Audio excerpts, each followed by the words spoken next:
barbaadu. Baay'ee si jaaladha. Na faarsaa, na jaalataa, nan jaaladha. Nama gaarii ture. Maal godhe suuraa isaa akkan ol postatu hin barbaadu. Akkan profaayilii mollee godhadhu hin barbaadu. Waa'ee isaallee akkan namatti taasisu hin fedhu. Iccitiidha dhokataadha namtichi baay'ee. Maaliif of dhoksitaa akka kanatti naannoo namni akka nu argu hin barbaadan jaalala akkanaan fedhu. Okay, maal goota ree? Maal goona ree? Homaa akkasumatti si jaaladha. Okay, xiqqoo yeroo xiqqoo galuudhaan hafee mana sii kireessa naan jedhee manatti biyyattii biyya rakkoo jira mana sii kireessa naan jennaan okay dhee taa'ee xiqqoo lama ji'a lama akkastu na hafe. Kana keessatti maal godhee otoo inni hin beekinan sooshaal miidiyaa irratti suura isaa fuudhee ol baase. Tasa bara. Tasa yaani osoo inni hin beekin mee yaaduma kiyyaan postatu.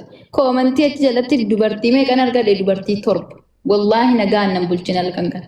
Guyyaa kana nagaan nan bulchina. Dubartii torba karaa keessaa maal siita maal kee itti ergite hundumti lakkoofsa naa ergitee nan fudhadhe.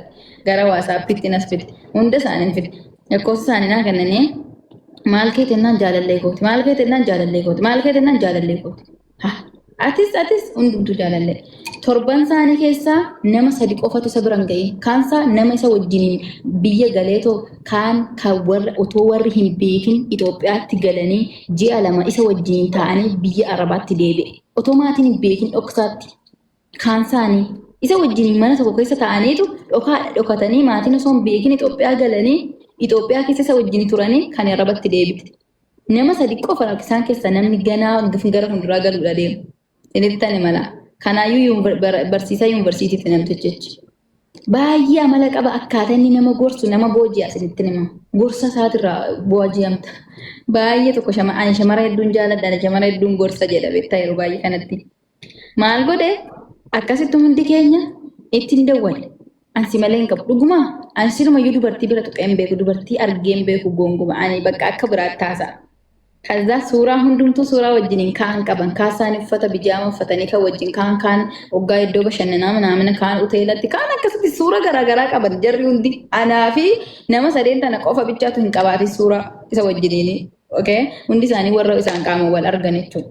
Takka maal jettaan shakkeen ture mana isaatitti uffata dubartii argeen ture jette maneen tannaan ani jaalallee haadha manaa gooddanyaa fi ati tas godhatee biyya Arabaatti deebiinaan jedhe malee jette. Manuma isaatitti waama hunda isaanii taraadha kun hundumtuu. Boodarra maal goone ani ittan dawwalee dhuunfaa keetti shamarri biyya Arabaa kun yeroo hunda bilbila lama qabna nuti beektaa. Ittan dawwale isaan guruppii hidheetananii nama torban nuti amma nama torba ta'an nama 6 guruppii hidhadheen asitti dawwale. Akkuma har'a kinoo akkuma har'aas irratti dawwaluwaan. Nana asofsiise lubbuu sin jaaladha nan jedhaarra. Ana malee nama biraan qabdu hin qabu. Achuma irratti jiru. Sunis hin dawwaltiif amma immoo guruppii keessa hin jiru. Laawundi irra keessa. Asaniinis akkasuma jedha. Saniinis akkasuma kanaanis akkanuma. Dubartoonni hundumti keenya akkasitti guruppii irra teenyee hidhanneeti baay'ee guruppii keenya karaa keessa WhatsApp irra. Boodarra maal goone akkas nuun jedhee jennaan abalu beektaa jennaan hin beeku dheggim jedhe. Shamarri baay'een gwaaddanyoota kiyya nan gorsa waan ta'eef isaan keessa takka ta'uu dhabdu tarii hin beekodhe. Sunis ana gaafatte hin beekodhe. Sunis wal gaafanne atti deebinee nuyi walii keenya isaan isa gaafanne maqaa keenya dhoofne hin beeku jedhe. Jennaan suuraa jara sanaatti ergine. Ani takkaan itti ergi takka kan itti takkaatti ergite kan takkaatti ergite kan warra bira dhagee. Dhagaa isinitti himaa. Kana hundumarraa shamarroota kan argitan keessarraa nama hundarraa gimmaanyi isaanii kan warroota birrii irraa nyaate warroota mana kireessaa fi jiraachisaa jiran warroota irraa hojii galchanii hojii hojjisiisaa jiran warroota akkasitti namni hundi isaanii baay'inni isaanii kaan isaanii immoo kan isaaf jedhanii biyya galanii isa wajjin mana tokko isa ta'an ji'a tokko maatii dhoksanii isa wajjin turanii kan biyya Arabaatti deebi'an gurra qabaadhaa. Kun hundumtuu ollan baasin annaan jedhu daarni rakkina guddaa qaba jechuudha.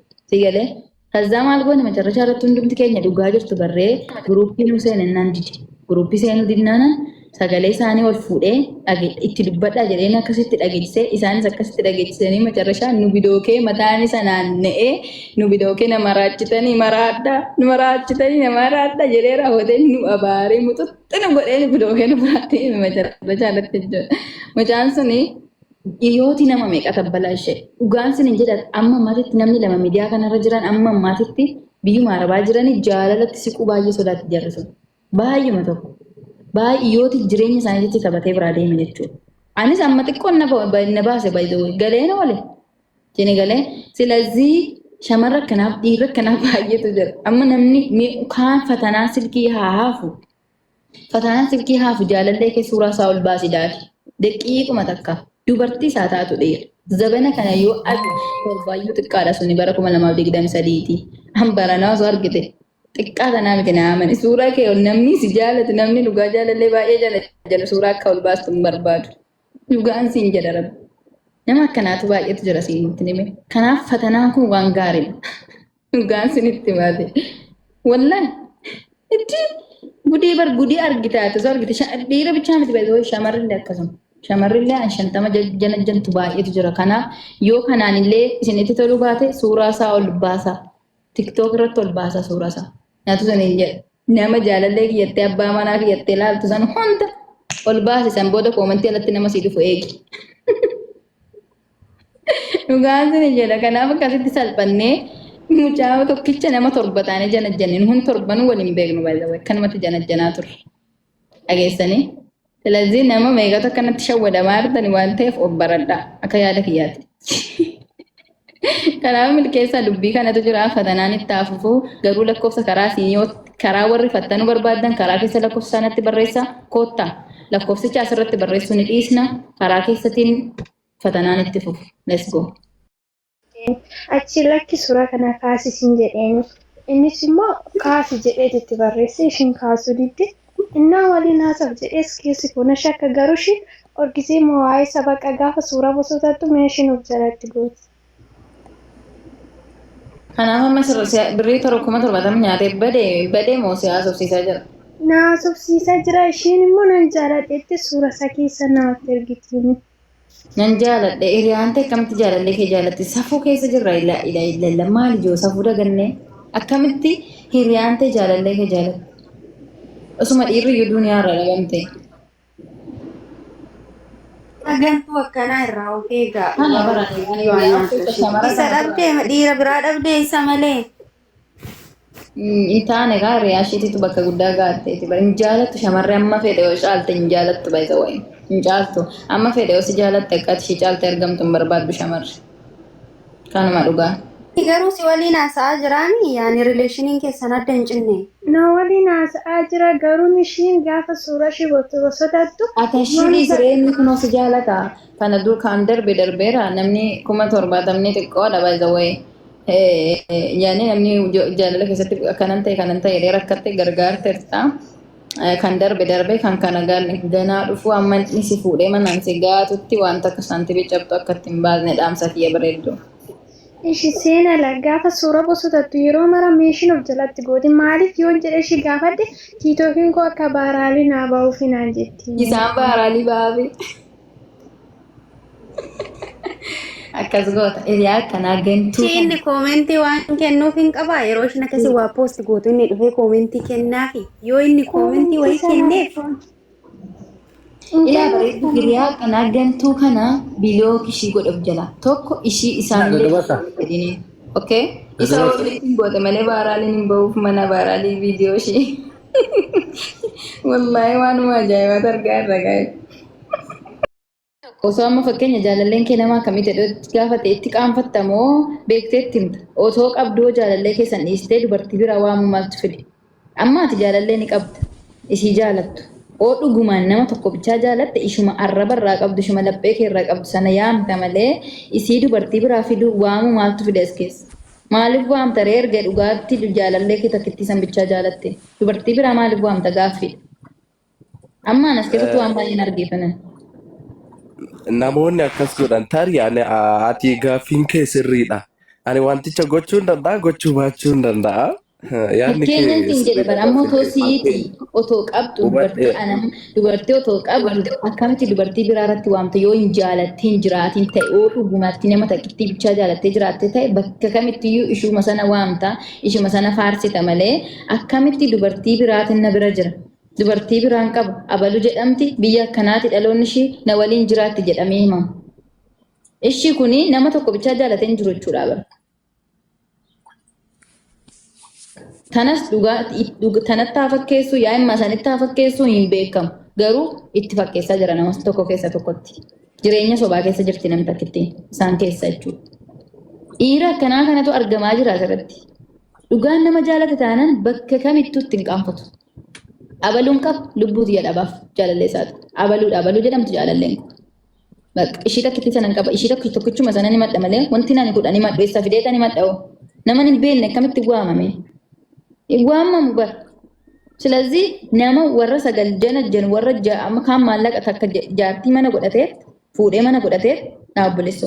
Wanta asirratti arge keessatti sittiin eengadda kana daa'ima lama qabdi ishee. Gastii keerra jirti micayyoon. Ilkeessa na dagaarta. Gastii keerra jirti micayyoon. Naa dawwalii naan jetti. Naan dawwali.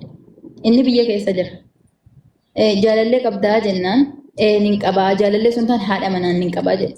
Mee haadha manaa keessaa ishiin immoo jaalallee. Haadha manaati isheen asirraa jechuudha. Mee haadha manaa kee maqaan haadha jennaan Burtee jedhamti dhalattuu Jimmaati.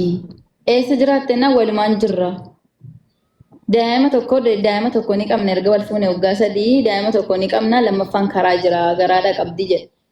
Haadhi manaa isaanii daa'ima lama gastii korra jirti. Dhageesse inni amma dhugaa dubbataa araba isa wayi. Isiin tuni biyya arabaa jirti. Daa'ima ishii warra ishiitti galchee yookaan warra isaatti galcheetu inni asii maallaqa tanarraa maallaqa nyaataa achitti ishee gadaadha diinti biraa fuudhee jechuudha. Kan akkanaa baay'eetu jira dhugaa rabbiin. Soba osoo hin taane kan shamarri akkana jirtu osoo jaarsa biyyaa qabdu kan irratti fuudhe dhugaa rabbii ammana miti. Tammana miti kan birri isaatiin mana ijaare irratti fuudhe jechuudha. Sigalee kana maaltu fide?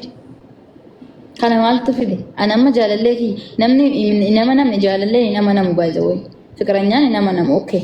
Abbaan manaa garuu kan daa'ima qabdurraa ni amanta biyaansi. Karaa maatii dhufee na fuudhee na alaa qaba daa'ima narraa qaba waan ta'eef nan gatu jedhee kanan amanee maatii koo caalaa amanee abbaa ijoollee kiyyaa waan ta'eef birrii kiyya irratti erga. Dhageessee nan amana kaa abbaa ijoollee kiyyaati na fuudheera waan ta'eef. Birrii kiyya irratti erga inni asitti ani mana madaan keessa dalageen birriitti erga inni niitii biraa fuudhaa jechuudha. Namoonni akkanaa hedduutu jira. Gaafa asii galte immoo ishii maraattu dhadhanii mana ilaa ishii galchan. Yoo ishiin ol sagalee illee ol fuutee dubbatte jechuudha. Silazii ani irratti hojjechaa wantoota akkanaa ol baasuuf ammallee baay'eetu bahe maaliif kuni bahe rakkoon uumame? Maaliif kuni godhame? Nama meeqatu salphate ammaa asirratti? Kana sirraa haadha kooyyuu nan dhabeettee boossee buute meeqa jira? Kana sirraa abbaa mana wayii gubatee inni achitti ilmoo ishii guddisa ishiin asitti ijaazaa baatee dhiira tokko wajjin ciisti. Dhageesse? Asitti mucaa wayiillee eenyu kan jedhamu viidiyoos waraabbameera akkattiin taphachaa asirraa bu'e wayyoo nan gubadhe nan nyaatame kana galaafatte kaadhee gubatee asirraa bu'e. Kana hundumaa osoo fattanuu baate isa dhagayeessa harka hin arguun dhaga'u. Inni daa'ima ishii guddisa biyyatti. Ishiin asitti ijaazaa baatee tokko wajjin ishee gadhaatte jechuudha. Silazii dirqama. Yoo dogoggorri yoo jiraate illee yoo nan tamanu lakkoofsa asirratti kennu nama hedduu qabata yoo jedhan okey kuni dogongora haa ta'u. Kanattan illee nan fudhadha baay'ee. Garuu karaa keessatti lakkoofsa erganii dawwaluu fi garuu abbaa feete fattanii okey noormaalidha. Lakkoofsa tarii dhalaata qabaachuu danda'a tarii nama hedduu jiraachuu danda'a kanarrattanis na fudhadha yoo na gorsitan. Garuu kan karaa fatanaa kana ittuma fufuu qaba.